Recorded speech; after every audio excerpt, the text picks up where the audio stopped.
So welcome everyone to our strategic cyber defense webinar today. It's been hosted with Levacloud and Blackpoint Cyber. I'm going to hand over to Gareth just now. He's going to do some introductions. And yeah, like I said before, for anyone who missed it, if you do have any questions as the guys are going through the webinar, there's a little question and answer section just right at the top of your screen. Please feel free to pop anything in there and they will have a look at that at the end for you. All right, handing over to you now, Gareth. Thanks, Laura. Yeah, appreciate everyone joining us today. So my name is Gareth Young. I'm the founder and chief architect of Levacloud. We are a modern work and security solutions partner for Microsoft. Also on with me is my good friend, Justin Weller, who's the director of product marketing from our partner, Blackpoint Cyber. So Blackpoint provides managed detection and response services that harness the metadata around suspicious events, hacker tradecraft, and remote privileged activity. Lots of exciting things to talk about with you guys today. Now, the goal of the webinar is to give you the tools to optimize your Office 365 and Defender security posture. The different elements we're going to share today will provide you with the framework for a robust cyber defense strategy. So let's address the substantial increase in ransomware attacks, which have actually surged by over 200% recently. This trend is a critical alert for all organizations to reevaluate their security measures. It's crucial to recognize the role of unmanaged devices in these breaches. A staggering 80 to 90% of successful attacks actually start here, so securing these endpoints is more essential than ever. We're also seeing a concerning rise in human-operated ransomware attacks. They make up about 40% of cases now, and this human element suggests that more targeted and potentially devastating cyber threats are, going to occur that tools alone can't effectively defend against.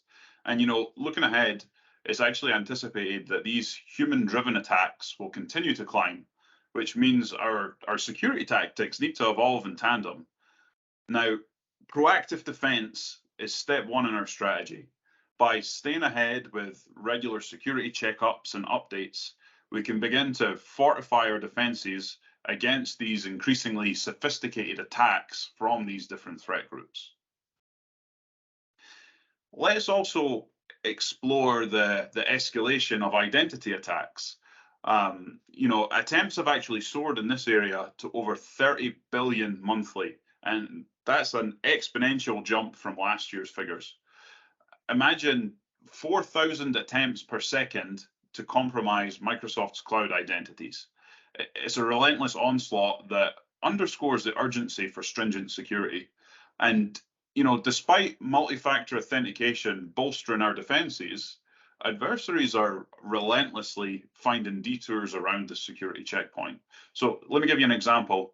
For those that use SMS-based multi-factor authentication, we now have one-time passcode bots that work to trick users into handing over their authentication codes.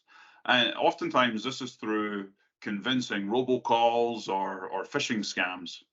And there's also this new concept of MFA fatigue that's emerged, where the attackers are kind of playing the long game, really wearing down users into inadvertently given access. If you imagine the scenario where someone's just kind of constantly receiving the authentication prompt on their device, it's been seen that the muscle memory is there to where they just automatically hit approve in some cases. And recent trends are showing a sharp increase in attacks that are aimed at MFA and passwordless sign-ins in general, with around 6,000 daily instances of MFA fatigue being reported. Now, the statistics are more than just numbers. They're a call to action for all of us to tighten our security measures and educate our teams on the subtleties of these threats. We're going to explore optimizing Defender for Endpoint and Office 365 to support a strategic cyber defense strategy. Now, zero trust should play a big part in your strategy. For those that aren't familiar with zero trust and why it's important, let me give you a little bit of background. So for the last, 15 plus years, we've been following a perimeter security model.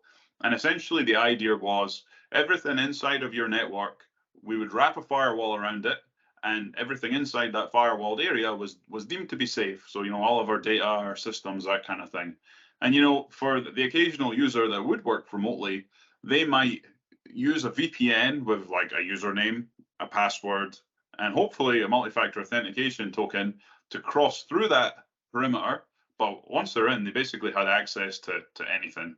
And, as the way that we work has evolved, adopting different cloud services, collaborating in different ways, working from different locations on, a variety of different devices, we've ended up with a situation where our data is being stored in places that we really don't have visibility into it. And that was kind of the start of that network perimeter eroding. And, the industry as a whole kind of recognized the need for a different security model that will actually scale to support all of these different cloud workloads and work from anywhere scenarios that we're seeing. And that's kind of where Zero Trust was born, built off of this concept of, instead of focusing on the network perimeter, let's instead focus on the user identity as our control plane, along with the device or the system that identity is sending requests from. Instead of a world where we authenticate a user to access resources, we instead look to explicitly verify that they are who they say they are, that we assume that we may have been breached from the word go, so take more of a sort of proactive approach to security. And through that, we have an ecosystem that's been put into place by not just Microsoft, by a lot of different vendors. So it's a standard. It's not like a product. And around the map here, we can see Microsoft's implementation of that architecture. Their Zero Trust approach has 6 pillars within it. We've got the identities and endpoints on the left-hand side. They're the sort of foundational pillars of this architecture. And then on the right-hand side, we see the different pillars of the apps and the infrastructure and the data that the user will be looking to access. In the center of that, we have this rules engine, the heart of Microsoft's Zero Trust architecture, which is a tool called conditional trust. Now, in the Microsoft security ecosystem, it's been designed to be modular in the sense that we can gradually adopt it and we can pick and choose which parts of it we want to implement. The more of it you implement, the better integrated it is, and the more kind of fidelity and visibility we get into our environment. And going back to that scenario of explicitly verifying, so maybe we've got a situation where Justin's trying to sign into the HR SharePoint site, and using our conditional access, we want to make sure that Justin is only signing into that site from a corporate managed device from a location that we trust. And looking at some of the tools on the map here, especially around the Defender for Endpoint that we're going to be talking about today, we want to make sure that when Justin signs into that SharePoint site from his managed device that's managed with Intune, for example, that the device's threat level is considered to be low. If there is an issue that's been identified by Defender on that device, we don't want it to get access if there's potentially malware on it. Equally, we want to make sure that all of the security control standards that we've laid out for that device, like disk encryption, firewall, that kind of stuff, are actually turned on and active. And from an identity perspective as well, we want to make sure that Justin's actual account is low risk. There's not been any strange sign-ins from impossible locations or atypical locations where Justin doesn't normally sign in from. And all of these different signals that come out of these tools are kind of brought together to provide us with that ability to get really granular on who can sign in to a particular application, down to the level of the data that's inside of there, and where they sign in from. So quite a change from the old way of doing things. Now, we talked about the growing threat of human-operated ransomware attacks, and as part of your strategy, you need to ensure that you have the right expertise to help you properly deploy, configure, support, and monitor this suite of tools on an ongoing basis. That's where Levacloud and Blackpoint can plug in to provide you with those expertise and ensure you're getting the maximum protection and support against the tradecraft tactics that these threat groups are using. But we'll talk a bit more about that later. Our initial focus today is going to be on the foundations of zero trust within our security strategy, specifically looking at features within Defender for Endpoint that you should be using, some of which I often see underutilized. Now, for those that have joined us today to just learn a little bit about Defender, because maybe you've not adopted it yet and you're kind of looking at it, here's why you should. This is a far cry from the free antivirus that was included with Windows 8 years ago. At this stage in the game, Microsoft's been recognized as a leader in endpoint security by both Forrester and Gartner. Defender for Endpoint analyzes 65 trillion signals daily with advanced AI, ensuring defense against various cyber threats. It obtained a perfect 5-star rating from SC Media and 6 security awards from Cyber Defense magazine, and it even achieved top marks in real-world MITRE attack evaluations. So, this is a very robust tool at this point. Now, getting down into some of the key features, Defender includes robust vulnerability management capabilities. I mean, they're awesome. This is a huge part of that proactive approach to security that I described in the beginning. This capability gives you visibility from like the firmware level up. So if anyone remembers a couple of years back, you would have heard about the Spectre and Meltdown vulnerabilities. Those were ones that were kind of like at the firmware level and related to Intel CPUs. Defender is able to detect stuff at that level. And, Windows operating system patches, third-party applications that are installed on Windows, it's going to tell you if you have vulnerabilities in the installed versions of those. And it's not just software updates either. It'll actually provide recommendations related to operating system configurations that you need to adjust to basically further harden your devices. Some vulnerability management tools will give you a list of stuff to sort through. And, who knows where to begin with that, honestly. Defender will actually prioritize its recommendations based on the perceived risk to your environment, based on what it can see through its sensors, and deep integration with tools like Intune. Speaking of which, there's a really great Intune integration from here where one of your security team can essentially request the remediation of a vulnerability. And the idea is it actually pushes it through and raises a ticket into like a security tasks dashboard on the Intune side that the endpoint folks can then just kind of pick up and implement, and it even gives them guidance on what to do, which is really powerful. Now, attack surface reduction rules are another form of proactive security. They basically harden devices to protect against potential threats. So I like to describe it as, they kind of like stop applications and components from behaving in ways that they probably shouldn't be. These are designed to add additional layers of protection beyond the endpoint protection. We're in a world where we have 0 days that come out regularly and new unknown malware threats that are designed to evade endpoint protection, right, regardless of the vendor. And a real world example of where I've seen this add a lot of value. There was a situation earlier this year where there was some malware going out attached to emails. We saw it go through a few different organizations, and it presented as an encrypted email attachment. So initially when it was going through, it was actually able to bypass the edge protection in place, the email security tools in place in a lot of organizations. And the user would look at it, think someone had sent them an encrypted email, and they'd like double click on it to view it. And what would actually happen is the threat would kind of compromise the device. It would create a whole bunch of rules inside of Outlook, and then send itself back out to the entirety of their global address list and contacts to replicate itself.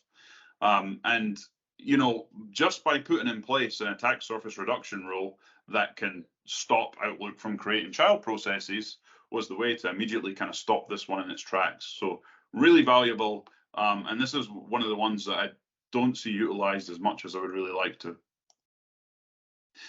Now, network protection is another really cool feature in Defender. It blocks known malicious URLs and IPs, and it could be from any process or application, not just the browser, stuff we trust or otherwise.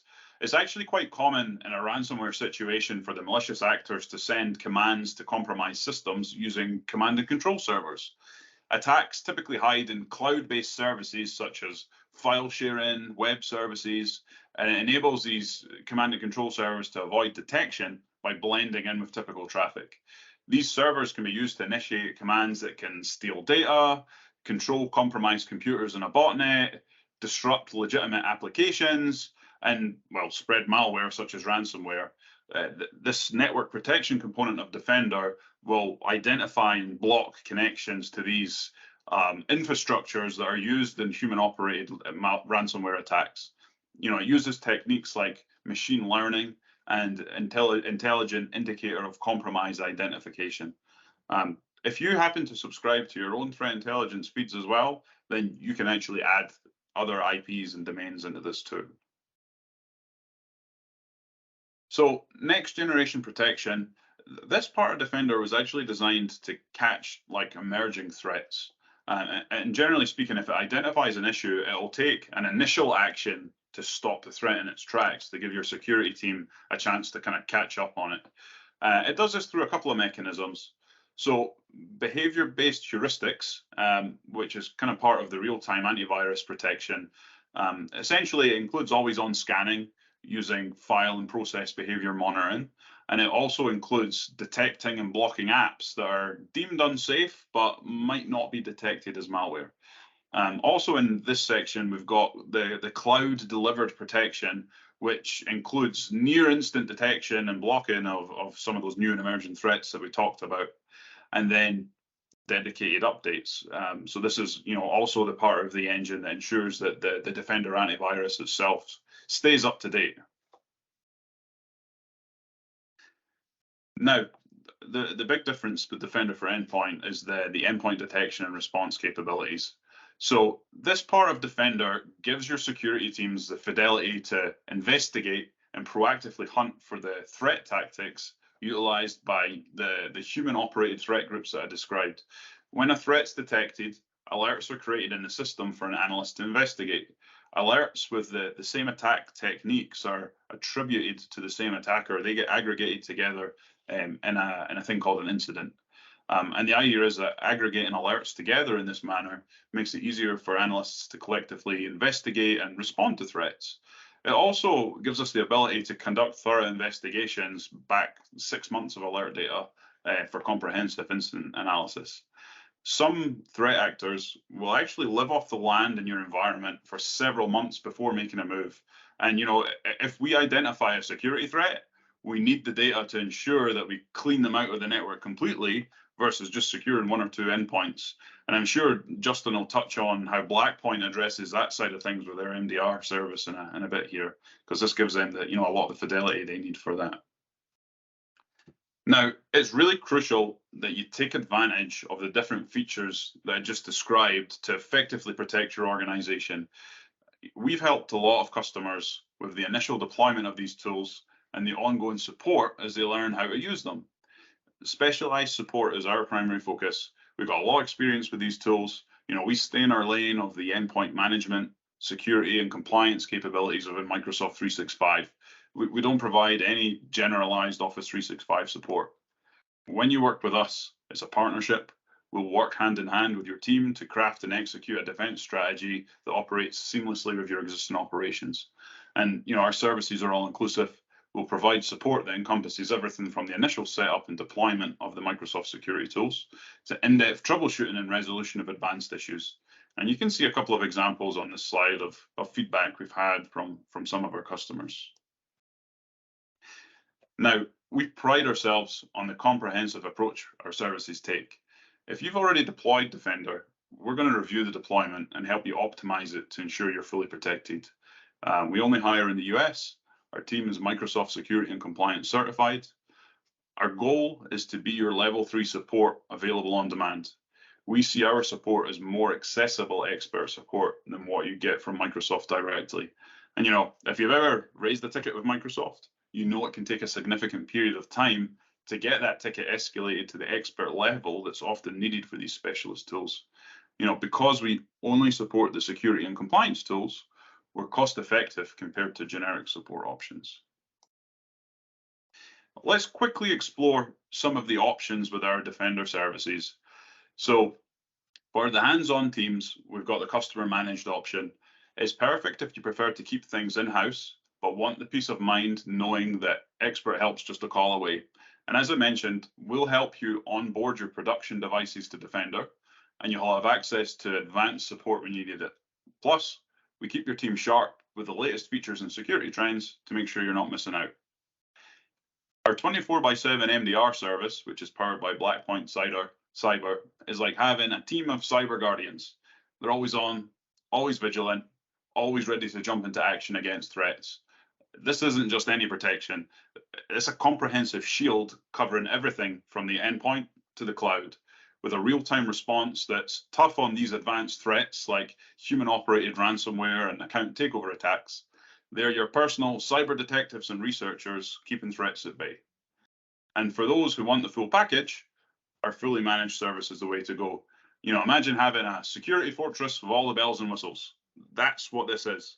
We integrate seamlessly with Blackpoint Cyber Services, handle all the day-to-day security operations, and even throw in regular health checks to ensure that you're always on the top of your security game. Plus, with our regular audits, you're going to be the gold standard in security compliance. So whether you want to be in the driver's seat, need round-the-clock monitoring, or prefer a complete security concierge, we got you covered. Now, we've discussed the importance of staying proactive in our cyber defenses.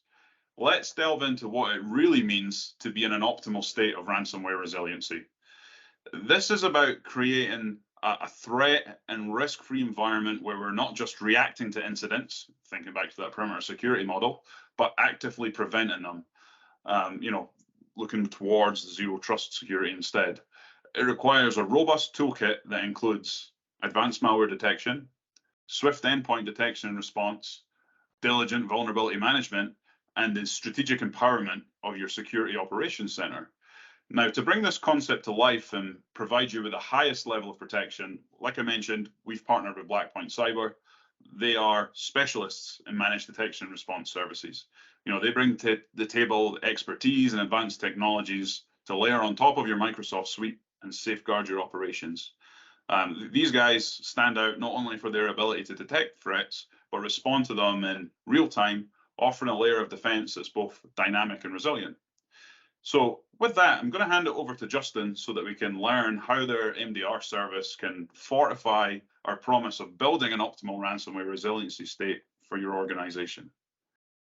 Justin, are you with us? Yeah. Can everybody hear me? We're good to go? Yeah, good to go. And all right. I guess I'll have to click, so just tell me when to click. Yeah, no, that's completely okay. So if you want to go ahead and slide on over to one slide, that'd be great. Awesome.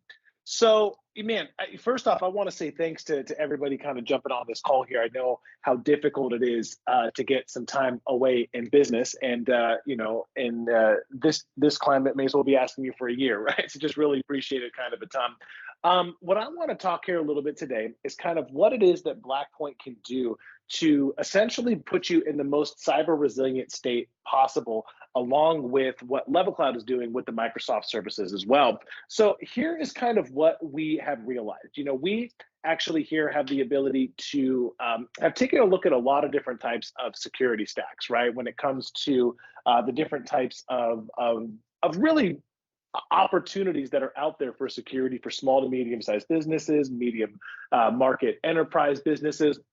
And what we've identified is that there really needs to be kind of a comprehensive security stack. The old days of having, just maybe some antivirus, maybe some email filtering, maybe some built-in alerting, unfortunately, it's just not enough in today's sophisticated time frame. So really, if you're looking for comprehensive protection, you need to have a couple of key pieces. Number one, you need to have an active response. We're seeing more and more in the news about these different organizations that have massive budgets for security still getting breached. Well, why is that? Well, because these traditional tools that are out there, they're just not enough. 0 days are a thing. We're finding new holes every single day that are being opened up. And because of that, these threat actors are getting in. So when they do get in, we have to be able to have an active response.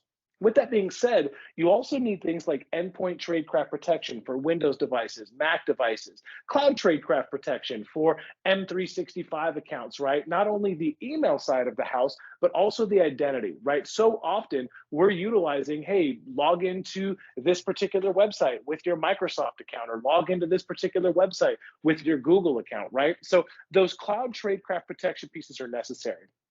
Also, a ransomware response is almost useless if it's not real time, right? In 2023, threat actors have actually pivoted from stealth into an area of speed. They know that there are people out there looking at these networks 24 hours a day, and they're trying to get in, hit as quickly as possible, and get out. They're using encryption algorithms that have that are significantly faster. They're employing something called partial encryption now, where they're only encrypting parts of the files, so they're still unusable to you as the business, but they encrypt at a significantly faster rate. So malware protection is going to be important. You know, we talked about that point of endpoint detection and response, next-gen antivirus at a bare minimum, and then application control. Right? We want to make sure we put ourselves in a position where we understand, hey, what is actually running inside of my organization? But these blanket approaches of just denying everything really can be kind of difficult. So what we want to do is we want to see how can we go ahead and tailor make that to where we are blocking the applications that we know are being used in a negative way, compared to just saying no to everything and making the user experience difficult. Then we also want to make sure that we understand our security posture, our hygiene, and we do that through vulnerability management with a number of different things, right? We want to make sure we protect our internal devices, we want to make sure we protect our external exposure, but we also want to make sure we protect and understand our vulnerability for the cloud. Now, with that being said, though, all right, everything needs to be outsourced at this point in time, right? It's very, very difficult to focus 100% on security. The reality of the situation is there's literally armies that are out there that are trying to find new holes. That's why having an outsourced team that only does security. We wake up every single day at Blackpoint. We don't worry about, you know, whether your updates are taken care of. We don't worry about whether your hardware is good. We don't worry about any of those things. We only focus on making sure that we can be proactively threat hunting for people that are actively trying to get into your network, but also keeping the competency as far left of the boom as humanly possible. If you want to go ahead and slide on over here. So I just talked about this concept of the boom, okay? So what is the boom? Well, it's that little graphic that you see right there in between left of boom and right of boom. But the boom is essentially nothing more than, when we're talking in security terms, whether we're talking in military terms, it is when an objective has been completed. Now, in security terms, this has nothing to do with whether or not, you know, it's not when the threat actor gets into your network, it's not while they're in your network, it's when they execute the actual objective that they're going for, whether it is ransomware, whether it's data exfiltration, whether it is a combination of the two and they want to do double extortion, right? Regardless of what their end game is, that is what the boom means. Now, what we want to do is we want to keep you what we call left of boom. Left of boom is basically preventative measures. However, right of boom is there to help you live to fight another day.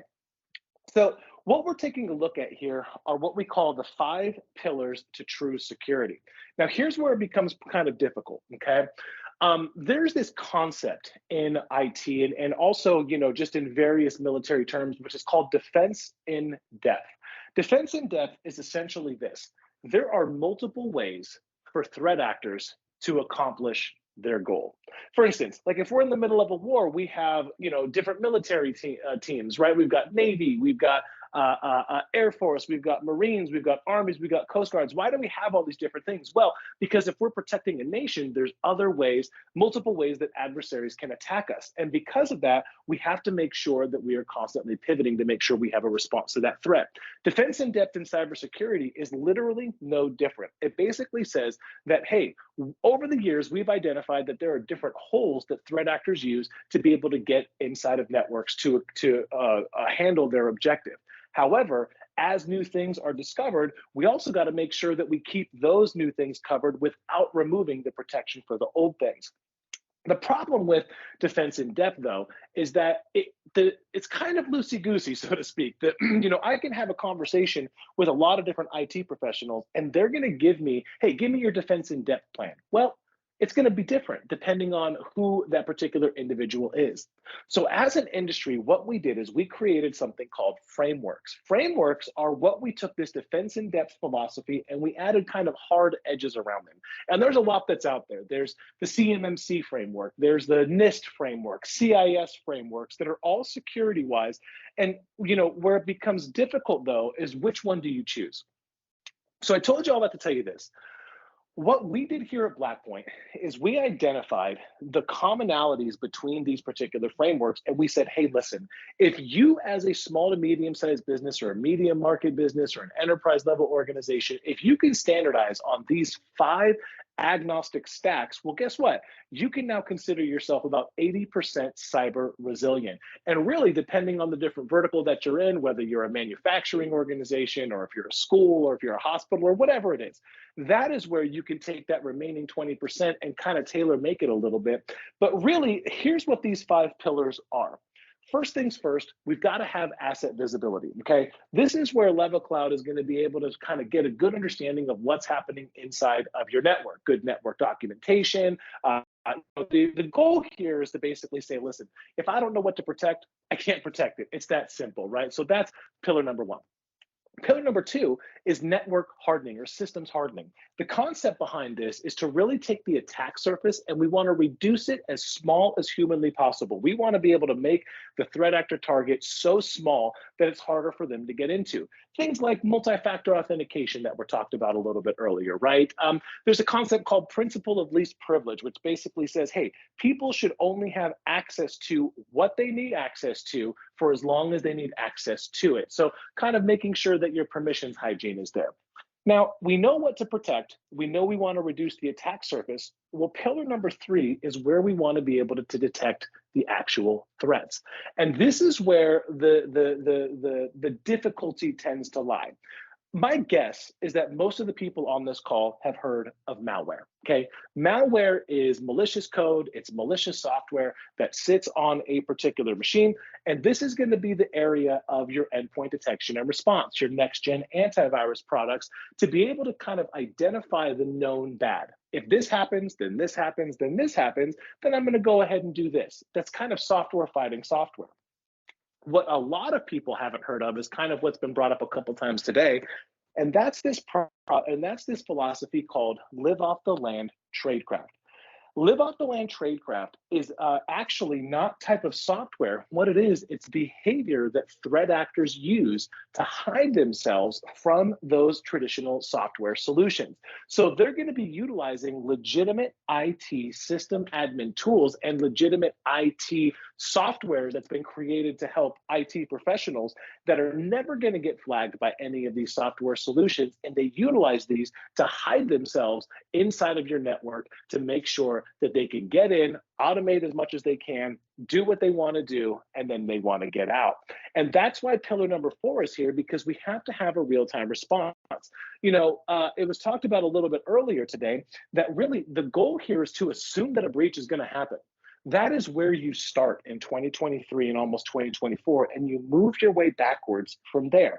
So when you do that, you've got the understanding of saying, okay, here's kind of where my plan's at.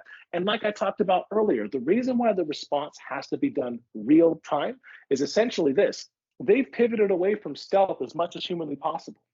Their goal is to get in, hit, and get out. Now, at this point, we've got these 4 pillars, and then we've got the boom. All first 4 of these are preventative. The last piece, though, is having a good incident recovery plan.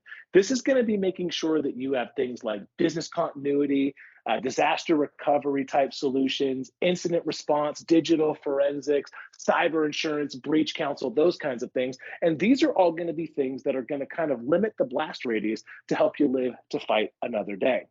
So Gareth, if you could go one more slide over for me. So where do threat actors live? Well, threat actors, they live right here inside of pillar 3.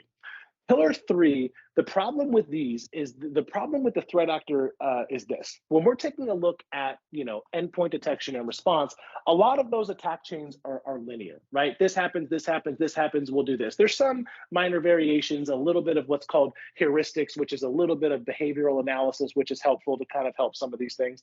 However, based on what threat actors do, they're not always linear. The playbook is not going to be the same from one human to another human.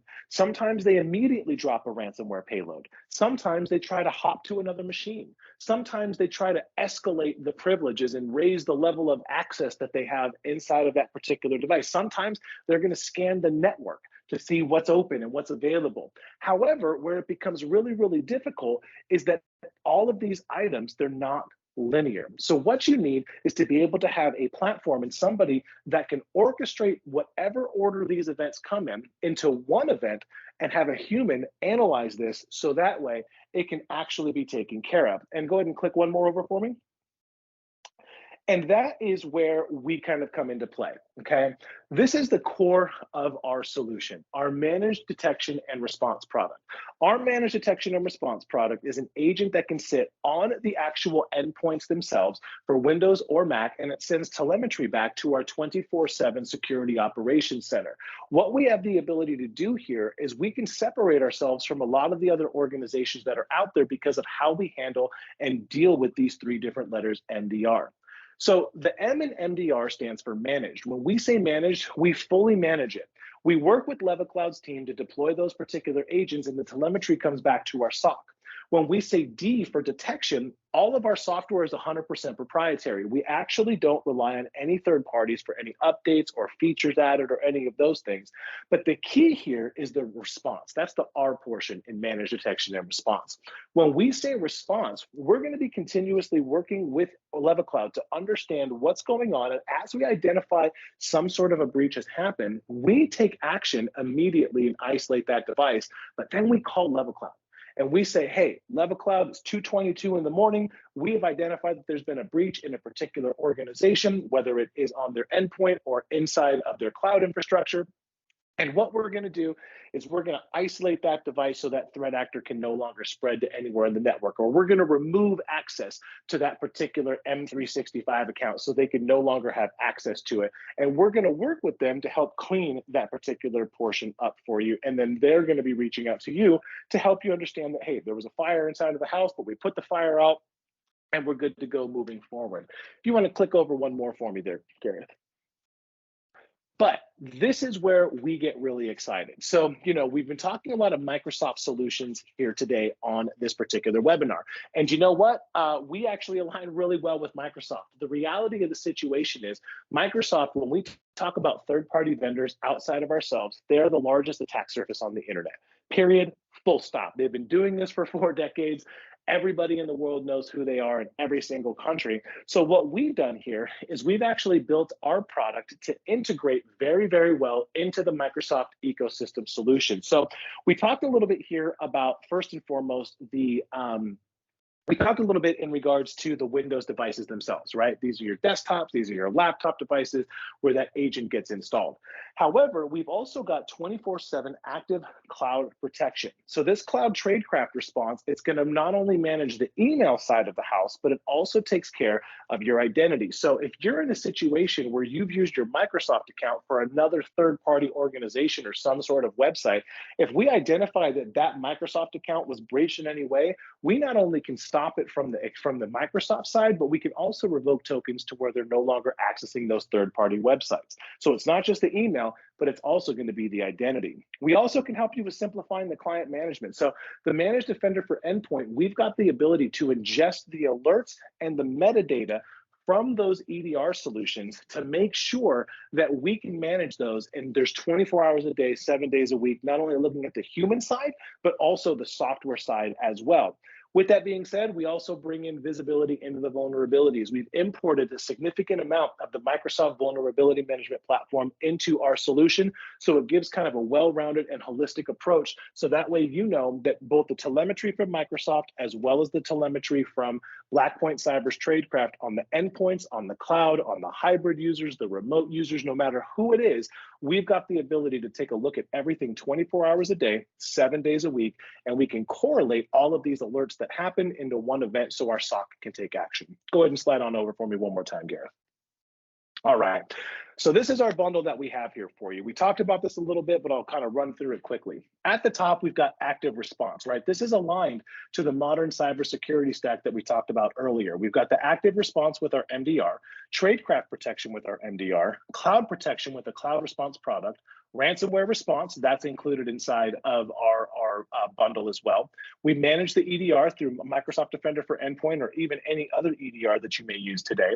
Application control, so we have managed application control where we have the ability to identify the products that are actively being used or the software that's used by threat actors. We block those by default. And vulnerability management for internal, external, and cloud, all with outsourced dedicated teams that include a SOC analyst, a threat hunter, and you get threat research from our adversary pursuit group as well. You want to slide over one more for me? And what I really want you guys to see on this call is to see that we didn't build this product without a roadmap in mind. The goal here was to make sure that we have the ability to put you in the we could standardize on our product to keep you as resilient as humanly possible and keep you as far left of boom as we possibly can. I think that might have been it. You want to kind of pop over one more for me?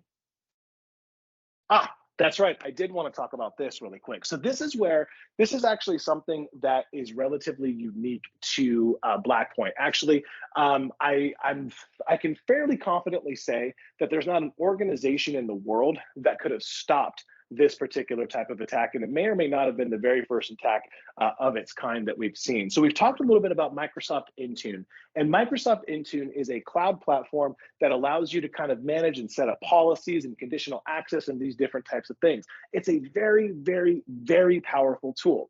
Now, when it comes to the terms lateral spread inside of a security world, lateral spread basically means this. I have gotten access to a system, right? And now what I'm going to do is I'm going to see if I can use the access that I have on this system to get to another system that's laterally spreading from where they are today to the next particular location. Generally speaking, lateral spread is only going to happen either in cloud environments or an on-premise environment. So if I have like a Windows device that I get access to and I'm inside of a network, I'm going to try to get access to another device inside of that network. Or if I have an M365 account that I have access to, well, then I'm going to go ahead and try to, spread to another M365 account internally at this point, maybe get access at that point.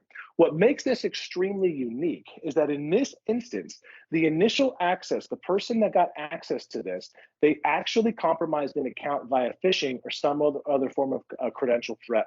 And what they were able to do is they were able to take that access and they were able to spread and pivot to an Azure Cloud support account, then modify that Azure Cloud support account, and they had global admin privileges to do almost anything. Go ahead and slide over one more slide for me here.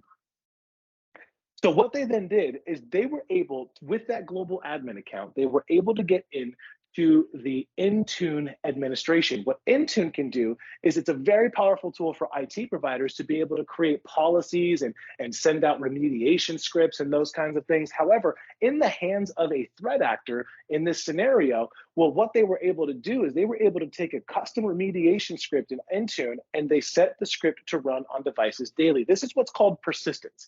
The goal here is to make sure that even if they got caught, there's an element inside of there that will keep running this moving forward, going over and over and over again. Next slide for me. Then what they would do is they would choose kind of some things here to show you kind of the successful chain of execution. Go ahead and one more over. So here is what ended up happening at this point, okay? When this account got breached, all right, our SOC was alerted by Snap Defense that a process violation for an encoded base64 PowerShell. Basically what happened is this, they breached the cloud. And after breaching the cloud, they created a malware payload in the cloud that laterally spread to the on-premise devices through Microsoft Intune. First time it ever happened that we'd ever been able to see. What we were able to do is we were able to see that behavior happening. We were able to isolate the device in question. We found out that that activity was sourcing from Intune. We then isolated the additional devices. We found the compromised Intune policy, and then we worked on onboarding the Blackpoint cloud response. Keep in mind, this organization, they were not part of our Blackpoint cloud response. They were only part of our on-premise M3 or Windows and Mac device installation. So here's what's really neat about our product. We were still able, even though we didn't have visibility into their cloud environment, we were still able to identify that the breach was happening from the cloud. So we retroactively loaded on M365 protection for them. And then we went ahead and found that there were additional compromised accounts locking that out. So here's the key here. In less than a minute, our Blackpoint SOC was able to isolate the machine from further attack, keeping the threat actor from pivoting to the on-premise network. And after the initial intrusion, we were able to deploy cloud response, which then we identified 10 more potential business email compromises that were targeted at the customer. This is the sophistication level that we're dealing with in 2023. This is no longer, Hollywood has done a really good job of kind of painting this picture of, the kid that's sitting inside of the room with the hoodie on, right? The dark room with the green lights and things of that nature. That's no longer what it is. These are sophisticated organizations that go to work every single day. They have call centers. They've got customer service numbers. This is the world that we live in today in 2023. I'm not a fear, uncertainty, and doubt person, but I just wanted to touch base that this is the kind of stuff that we stop. This is why Levacloud has partnered with us, and we've partnered with them on the Microsoft side of the house as well. So I think that might have been it, Gareth. Yep, that was awesome. Thanks for sharing that with us. First time I've actually heard of something like that happening as well. So yeah, tremendous. Cool. All righty. So really, as we wrap up today's webinar,